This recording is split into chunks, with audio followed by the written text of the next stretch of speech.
there's kind of three different layers to edutainment.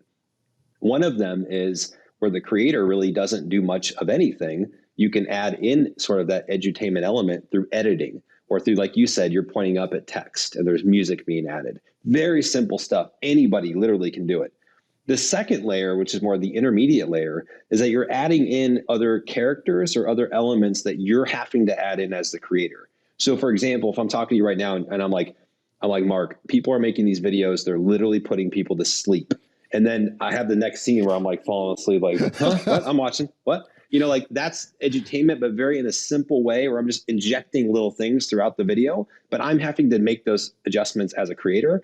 And then there's the third style, which is kind of the advanced, which that's what some of the stuff you see with me, where I'm literally building out like a mini movie, and it's a script and there's multiple characters, there's a start, there's a plot, there's an end. Obviously that's advanced, and that does take some experience and skill to be able to do.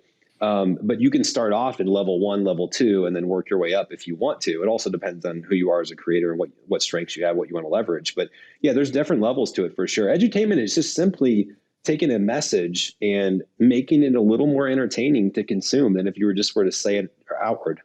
Thanks for watching Mark Savant Media. Here we're going to help you create a better content in less time and turn that attention into income. If you love this video, you're going to love these videos here. Click the one. Me and my team specially selected this just for you. Click the link. Check out the video. I'll catch you here next time on Mark Savant Media.